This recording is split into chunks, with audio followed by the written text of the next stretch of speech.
Welcome to another edition of Mortgage Talks. I'm your host, Adam Hires. You all know that I'm journaling my 0 to 150. I'm on a mission to do 150 loans in a new state, zero contacts to 150 loans.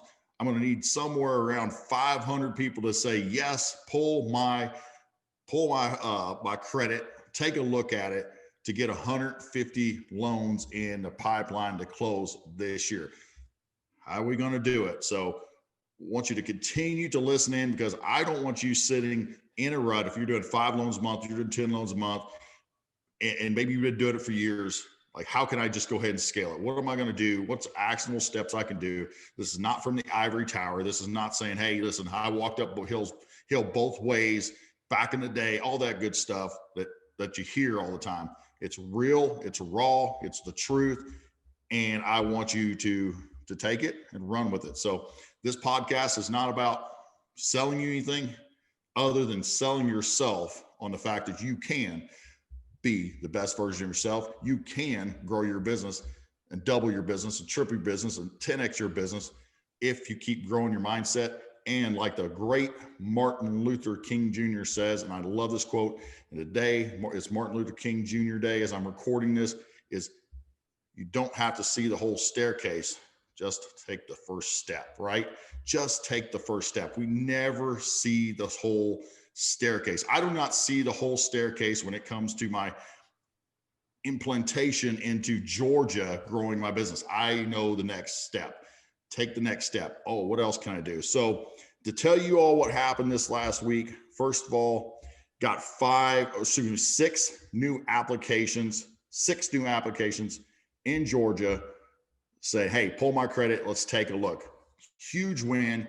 Now, if you know, again, if I have to do a 500 credit pulls in this year, that was 6. That's on tracking for 312. So I got to track and I got to hit somewhere around 10 a week to hit that. So we're starting to track up already. I've got 6 one-on-one appointments with real estate agents this week. Now let's kind of go through some of these things, like how did I get a hold of them? What I do? Listen, Facebook is a great way to contact people. One guy on there saw that he had a big win, message him. We start having a good conversation, very conversational. Then it kind of ends, and so the next day, what I do, I reach out, I call him. Then we set the appointment, right? So familiarity. A lot of people think the big mistake people make is, you hear all these programs like, oh, you're just going to law of attraction. Everybody's just going to come to you and just plop down their money and throw your business away. It's all been the follow-up. If your follow-up and follow through is not there, then you're going to limit how much you can do. The law of familiarity is we're already seeing each other. He's already seeing me out there. We're having some conversation. And now it's not just straight a cold call. So anything you can do to not make it a cold call is going to help you win, right? So you can still say it's a cold call, whatever you want to do. Now I made cold calls this last week, and I set a couple of appointments, and I really didn't talk to that many people to get that. So had some good conversations, some other follow up. What people don't know, kind of like I shared a post. This is my new mantra. Baker Mayfield, he said at the Cleveland Browns press conference last week, he said, I woke up feeling real dangerous today. So I get up in the morning, say, I'm feeling real dangerous today, and going into my prospecting. You have to have a different mindset when you're going to prospect and just say, hey, you know what, I can do this and keep pushing forward. Now, I'm doing things for law of attraction otherwise. So it's not just, hey, just cold calling. There's, I don't know if anybody has started watching. I started watching the other day, was the chronicling of Grant Cardone. I don't know, he goes from having no money and, he's a billionaire, and he is actually at a mattress store, and he's like, listen, go back old school. A lot of people think it's all online. like there's so many opportunities that are missing just right in front of their face by the old school marketing. So there's a lot of old school, new school battle. They can intertwine. There's two, so you could do both. You don't have to do one or the other. But a lot of times what people are doing is they're listening to the experts out there, quote unquote experts. A lot of them haven't ever done it before. And they're like, hey, all you have to do is, just put something on Facebook and everybody's just gonna crawl to you. Or then you have the old school, just call people, and that you don't ever need anything. No, there's all of it. It's a yes, but something that you have to be very authentic. You have to be something that you love to do. You have to have your vision. You have to go why. So I got out there, put my Baker Mayfield hat on. He lost this last week, so now it's a bad reference because he lost, and hopefully I'm not losing this week.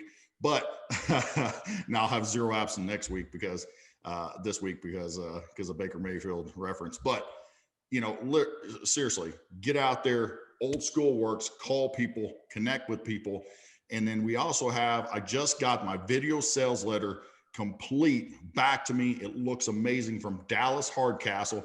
Check them out. It is amazing. It's put together. It's something I can use for so many different and so many different ways, and having a very, very good video sales letter that people will hit that lander. People will apply when I'm talking to potential clients. I'm talking to potential referral partners. That is a great piece of real estate for people to look at. So it's not just old school. We got some new school going on. I got some big things in the works. So this last week, again, six applications, which is huge. That's already starting to trend up. And it's funny. What's very funny is that when I went to this new state, I've always been really good at follow up and follow through. It's least, especially for the last 2 years. However, when you have this mission that you're on, like I'm on, like when they come in, like when that Georgia app comes in, it's like, what else can I do? How else can I love on them? How else can I over communicate? What else do we just send a extra thank you card? What do we need to do to win? And you just get more and more focused, and what you focus on grows. And that's what I'm focused on is Georgia, while simultaneously obviously trying to grow Kentucky, but it's just such a laser focus.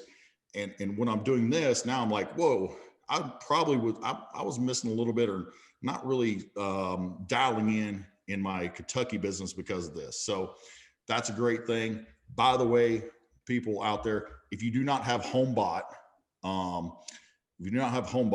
to really crush it with your past database, get it. It's great. So enough of that. We have an awesome, amazing guest on here. His podcast is absolutely crushing it, and you want to check it out. I'm going to let him introduce himself and go through that, and we're going to have a great back and forth dialogue. I only bring the best. Steve LeClair, brother, love to have you on here. Oh man, I am super excited to join you today. So thankful, and I just love that introduction. You gave us so many different nuggets of wisdom and places we could take this podcast today, and just absolutely loved it, Adam. So, do you want me to talk a little bit about myself and what I do? I'd love to. Yeah, absolutely. It's okay. enough about me and my bloviating over here. So you take the show over, brother. No problem. So as Adam mentioned, I'm Steve LeClair. I am a wealth manager by day and a podcaster by night. Podcasting became my side gig last year. And it was something that developed out of just this passion I had for my wealth management business. And I happen to be in that fortunate position where I work with a lot of driven and successful business owners, and I meet them 30 or 40 years after the development of their company. And I meet them when they're selling the company. It's the liquidity events. And what's just so magical about that day is it's a lot different when somebody gets this check for tens of millions of dollars than what you would think it's on TV. And it's actually, I shouldn't say it was a magical day. It's usually a very, very sad day for these people. Hmm. And the reason why is over the last 30 or 40 years, they developed this company. It was their passion. And now they just sold their child off, and they're giving it up, and they're giving up the control. And they don't know what's going to happen to that legacy. They don't know what's going to happen to those employees, but they do know that eventually everything's got to sell, and it's their time to sell. And so with any type of employment, once you kind of learn how the back office works, wealth management is no different. It's not necessarily like the mechanical and the operations that drive you. And so what drives me in the wealth management business, it's these people, it's these stories. I hear over and over how they started the company at their kitchen table. They started it in the basement, and maybe it was in the garage. And just over the years, it grew and grew and grew. And they just threw all their passion and their energy and their efforts into it. And they were always investing on themselves. But in all these stories, there was one common theme that came up, and it was the fork in the road. And the fork in the road was there was some point in the company where they were faced with very difficult decisions, and they were going to have to make choices that were typically pretty abrasive. And what I found in all these is those business owners, they embraced that moment, they embraced that uncertainty, they made those tough decisions, and it forever changed their life. Forever changed their life. And so it was a year ago when we came up with this concept for this podcast. And it was simply just telling these business owners stories of these journeys of how they came up with the company, that uncertain moment, that embracing uncertainty, the trigger moment, and how it changed them. And I wanted to start the podcast because like you, Adam, like myself, I get so much energy from hearing about other people's businesses. We don't have to be in the same business, but there's so many things that we can learn from each other. So I just wanted to create a platform to capture that voice of that entrepreneur. And so we could learn little nuggets of wisdom from them. What'd you do right? What did you do wrong? Why did you do that? And it's been so cool. And I just have loved it. I've loved every moment of it. So a little bit of dumb luck, and Adam, we talked offline, a little bit ago. Is there the dumb luck and embracing uncertainty was we started to name the podcast and acquire the intellectual property for it at this time last year. So little did we know, COVID right around this time, it was starting to pop up. We were hearing about some type of strange, illness that was going around. Little did we know that 4 to 6 weeks later, we were going to go into quarantine and shutdown. Yeah. And where the dumb luck came in for me was uncertainty became one of the greatest buzzwords of 2020. So I happened to be launching marketing on this podcast talking about embracing uncertainty right as COVID is picking up. So like I say, it was just, it was a very good moment for us because it started to drive people there. Our quality of guests started to change immediately. So couldn't have changed, the timing to be any better than what it was. Yeah, that is amazing. That's amazing. But I absolutely love the name embracing uncertainty because, man, I tell you, and my slogan is limited risk equals limited income, right? Because you got, there's uncertainty I had Dallas Hardcastle on here a few weeks ago. And he's like, just learn to take the next step. And again, I go back to Martin Luther King Jr., just take the next step. And it's amazing. You just embrace that uncertainty. But, I always have this, I don't know, it's one of those things I don't sometimes realize I even think it so subconsciously now. But when I drive past, when I'm driving down the road, so I was driving back to Kentucky this last weekend, and I see like abandoned old stores. And the first thing I just always I have that pop in my head is like their dreams just got shattered, right? They just got pulled from them. And my next thought is because everybody's like, hey, shop local, or hey, you need to support your local business owners. It's like, yeah, but what are they doing that's beyond what like the big chains are doing? And are they really embracing that uncertainty and taking the next step and trying to continuously grow? Or they just putting the real estate down and then it's like, hey, come on. And I think that when people are like, well, I don't know what to do, or, you know, I don't want to take this gamble, but the gamble a lot of times is just not doing anything and not pushing through that uncertainty, because that's where all the growth, and that's where all of a sudden, boom, it just breaks off the chain. That's when, you know, you have the Amazon of the world, right? I mean, that's what happens. So I absolutely love the embrace uncertainty. Love it. Well, thank you. And I completely agree with you, because when you look at life changes. And so what we're focused on today is not what we were focused on 10 years ago. And it's not what we're going to be focused on 10 years from now. And you look at so many of these businesses, or you just look at people in just their professional careers, they quit growing. And there's that old saying, the tree that quits growing begins to rot. Yeah. And it's so absolutely true, because, you know, Walmart was just a single store as well too. Right. You know, but they found a way, Sam Walton found a way to grow that and continually grow that. And that was his passion. Yeah. And so we all have these opportunities, but if you're just going to plant your flag and you think people are going to continually just come to you because you planted a flag, I think that's you're foolish, really. Yeah. You know, because your business is going to go away. Your customers are going to go away because somebody else is always going to have a better solution. So you have to push yourself. And, you know, one of my core beliefs on that, Adam, is, you know, we all hit these like certain, you know, ceilings, right? Yep. And if you keep doing what you've been doing to make you successful to that point, you're going to be capped. Oh, yeah. You're absolutely going to be capped. And it's so scary. Glad the dog's barking for us right now. So it's so she agrees. And you can tell that's a massive dog right there. Right. So come on, people. Steve doesn't have a little lap dog. That's a guard dog right there. That's hilarious.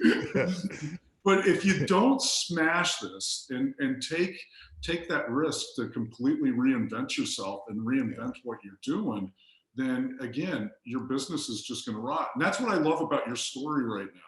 You have this successful business in Kentucky, and you're like, you know what? I've got zero contacts. I've got zero business in Georgia, but I'm going to do 150 applications. I mean, you set this high bar, and now you're hyper focused on it. And you know what? Again, we're in COVID time. So what originally made you successful in Kentucky is not going to make you successful in Georgia. And it's like, man, that's awesome. Absolutely awesome. So I commend you on that. Yeah. Well, no, I appreciate great, you know, great lines, great story. And I agree with everything you said. And, you know, one thing you said in there, just, you know, really just pushing yourself and, you know, not getting comfortable, all that stuff that goes along with it, is that, you know, I was pushing myself, and I always push myself, because this last year in 2020, like I was trying to do everything I could for hires coaching, and I was also doing stuff for you know, my mortgage business. But when I moved here, it was one of those things where I was like, okay, Adam, again, it's like that moment where you're like, are you as good as what you think you are? Right. And you have that, like, okay. And you know, the answer is probably not, but right. But so just, but what I noticed is the most is, again, like, Adam, you did get a little too comfortable, right? Because, you know, when I grew there, like I could get a contract in, right? And then I could contact the parties and pick up deals, and I didn't ever have to like really be as vulnerable, because a lot of people knew who I was, and I could kind of just, you know, a little bit of comfort there, right? A little bit of comfort, is a little comfort food. So then here it's like, that's all that shield. That's just completely, you have no, like, you just take all those shields away. Vulnerable. You have nothing, vulnerable. And it's just, that's when that's what I love about it the most. And I think what you love about it the most is because, and you said it early on, is that, you know, like the wealth management part you do, you love it, but what gets you up in the morning is just those stories of those people growing their business and trying to, you know, pushing through the pain and you know, all that. I mean, that's what I love about, you know, we track, because that's what really drives us to you know, and our service levels have become more and more as we go, because we're really about the people. We're about the story more than we are about like how that leads to we know that's going to lead to money. We know that's going to lead to Yeah. success. Yeah, absolutely. And so whether you're talking about wealth management or you're talking about the mortgage business, having that passion for people and trying to help people and truly trying to understand what's most important to them, the solutions, they sell themselves. Yeah. They absolutely sell themselves. So, with my business and your business, I mean, the correlation between the two of those is by just taking the time to become part of that person's family, you're going to have a better solution. And in return, that family is going to refer you, and it's going to lead to other business. And as we know, most people are mobile these days. So you're going to do more business with them too. They're going to refinance, they're going to move, they're going to do something else. And so, by treating them as a person and becoming part of that family, it's just the amount of future revenue from it, it's immeasurable. Yeah, and you're absolutely right. What I want to hit on as well is, so wealth management. I know wealth management because obviously, I have a financial advisor. I try to, you probably do. You have context, I'm sure, in the mortgage side where you share clients, et cetera. But what I've heard from and what I know when it comes to that wealth management is the prospecting is a little different, because I think there's so many things you can't say or you can't do and all that other stuff. But, and so I think you have more challenges in some of those areas than like myself does. Like, so if you're talking to a financial advisor out there, or you're talking to, like, how are you able to grow, and what would you suggest them to do to grow with the constraints that maybe is around that, around them right now? Yeah, so I think just to take a step backwards is you're right, with wealth management and financial advisory, financial services industry in general, it's one of the most regulated industries. The compliance is pretty tight. Yeah, absolutely. And depending on how somebody affiliates themselves with the firms is how tight or loose those rules are, especially when it comes to marketing. But with all financial advisors, if you're always focusing on education and you talk in more of words like should or could instead of like this will, so it's a little bit more vague. There's a lot that you can talk about. But with wealth management, I think where the problem lies is, people aren't doing enough education just in general to the clients. And so, yes, we do live in this world of transparency, and they think that the legal disclosures, that's the transparency that's required. But quite frankly, regulation's gone so far in financial products with how big the legal disclosures have to be. They're hundreds and hundreds of pages. So nobody reads those just simply because it's too complex. Right. But being able to just explain things on the back of a cocktail napkin to people, and this again segues, or it goes back to like what we were just talking about. The more you understand somebody, the easier it is for you to articulate how something fits into their life and why they should or shouldn't do something.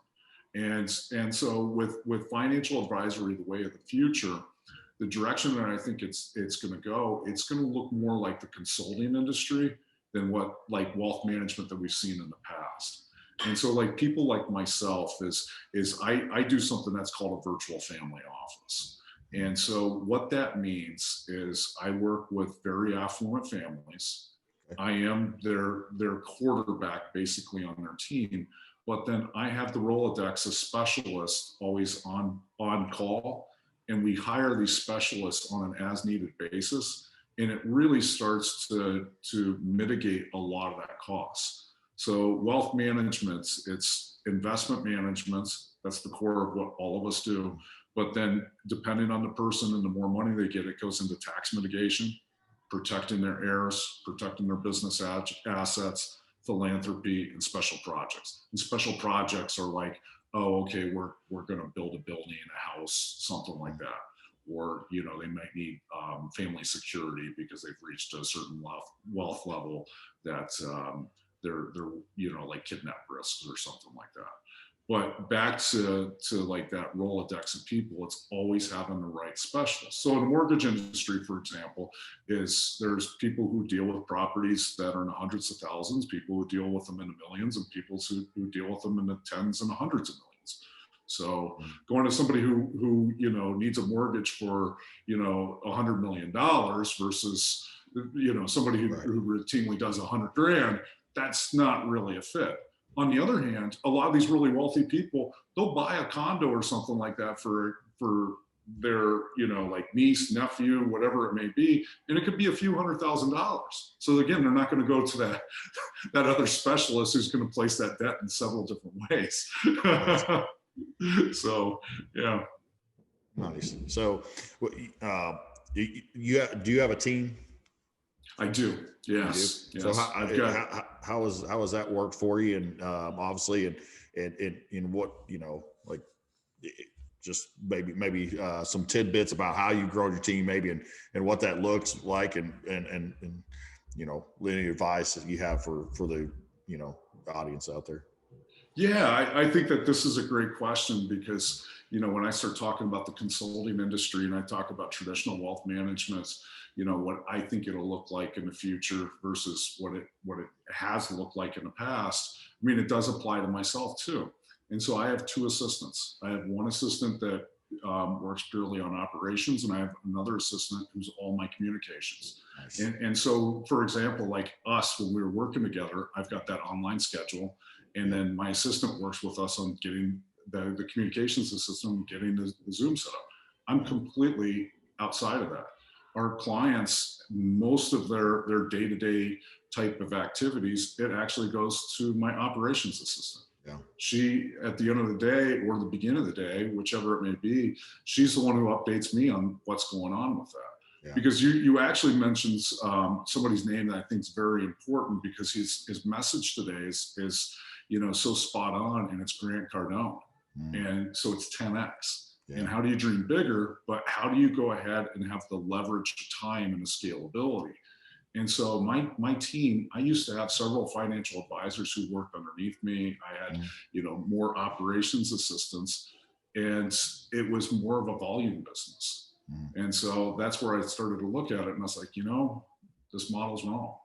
And we were serving clients where our costs, our fees, we're not cheap. I'm very, direct on that, but we're very comprehensive. And for people who have the means, they need all of our services. Right. So those clients who did not have those same means, they were paying those same fees, but they just didn't need the service. Right. And so that's where, I'd sold stuff off. I'd split relationships. And just, I'm very, very, I'm very controlling on my time. And so one of the examples I give, you guys have this in your business. We all have it in businesses. They're wholesalers. Like wholesalers, they're vampires. They're time vampires. They're going to suck the time out of you. Yeah. And I had decided this probably 15 years ago. I'm not going to lunch anymore. I can buy myself a $10 Chipotle bowl. I'm fine with that. I mean, your time's worth a lot more than $10. Right. And so one of the big things is, like, with scalability, it's always looking at, should you be working on that, or should somebody else, or should you outsource? And today, my answer on most things are outsourcing. I've got a lot of outsourced relationships. So, working with those two internal assistants, we'll probably bring a third back on this year, just to be frank with you, not to say that we're staying like that. But, clients who don't fit the model, we'll just go ahead and refer them to other financial advisors. Everybody deserves a qualified financial advisor. Everybody deserves a qualified, mortgage advisor, but it doesn't necessarily mean that that's you. So, and you point them to the right person.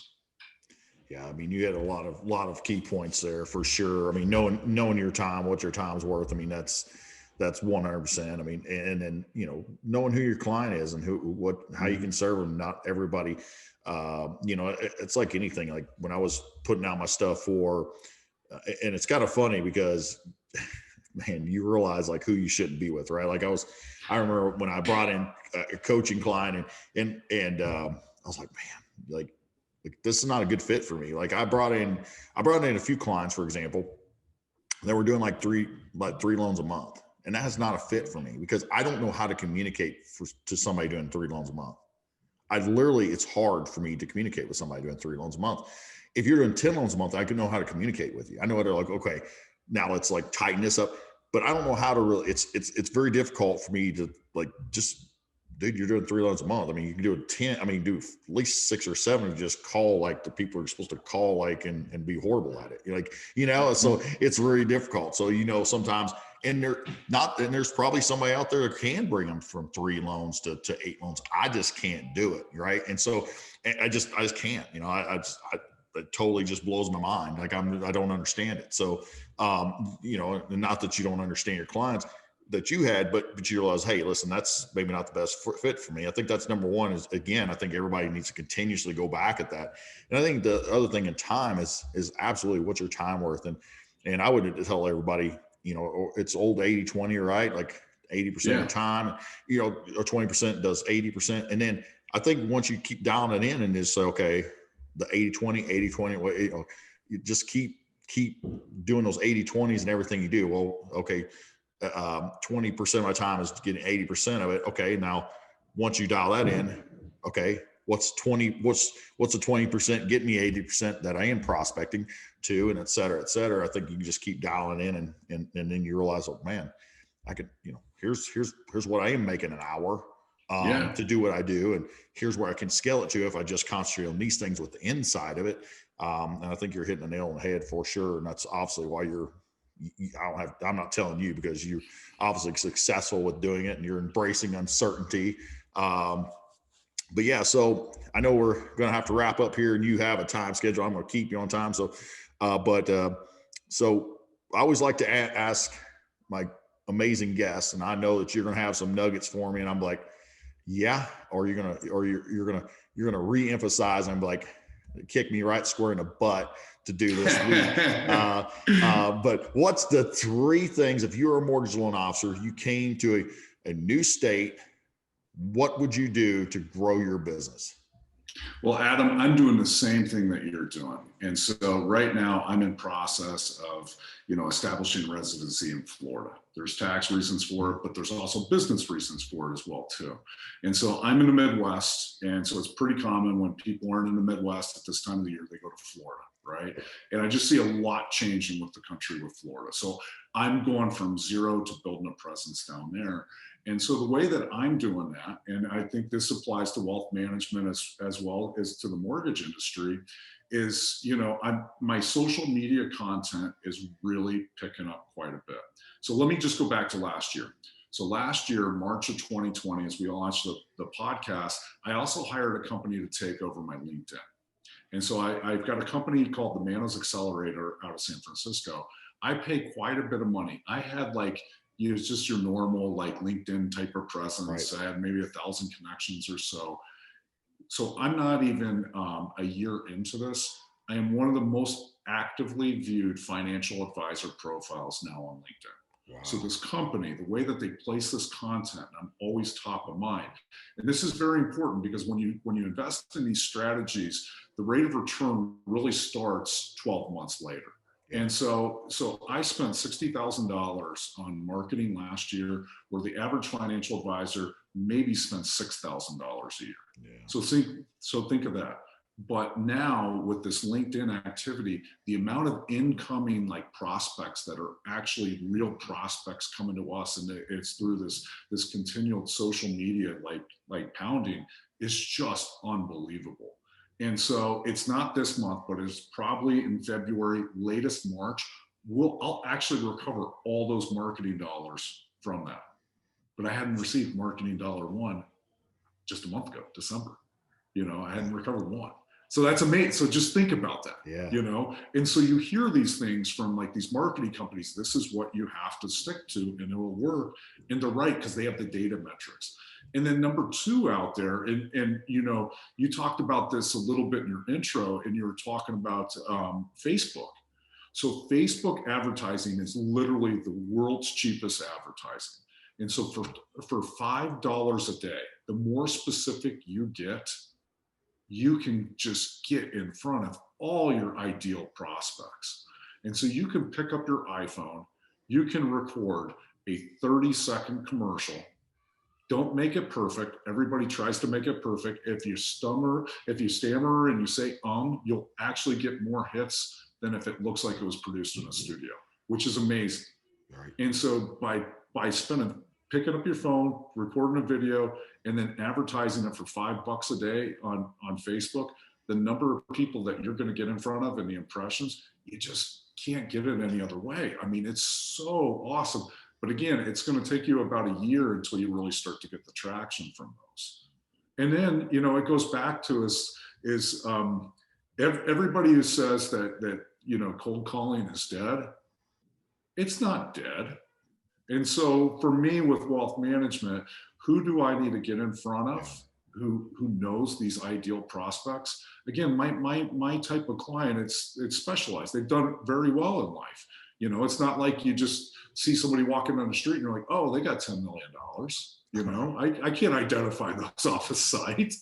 And so who knows those people? My centers of influence are typically the small business accountants. Those are generally where I get my greatest referrals from.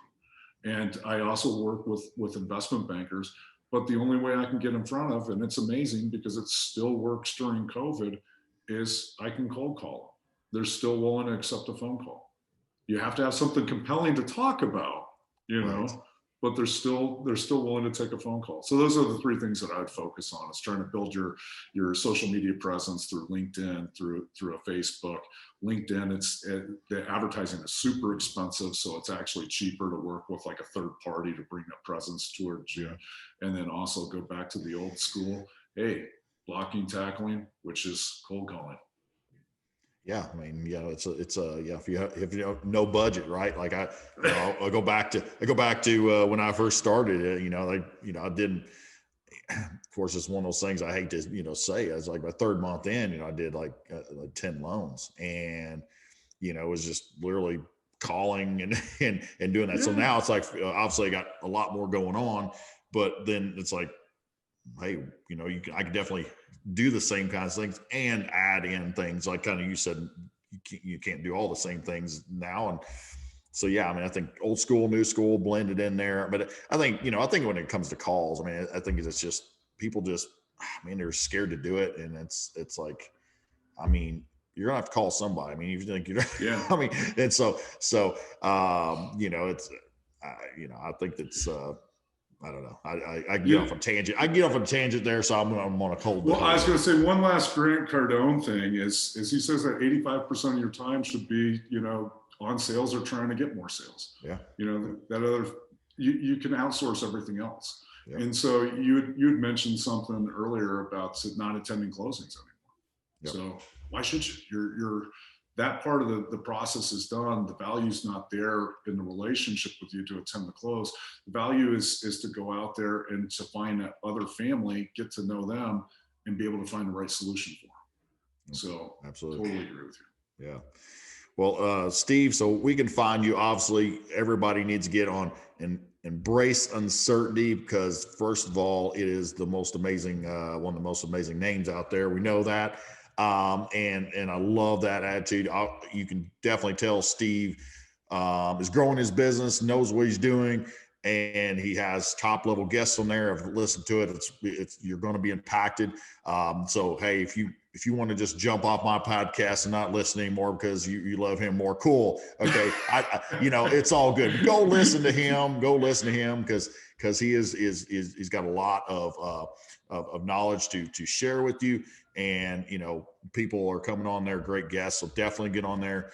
Steve, where else can they find you? Obviously I know you talk about you're on social media, but where else can they find you? Where else would you like them to go? What else do you want to tell them? My LinkedIn is Steve LeClair. So very simple. And my website, my wealth management website, it's LeClairWealthManagement.com. And LeClair is LeClair.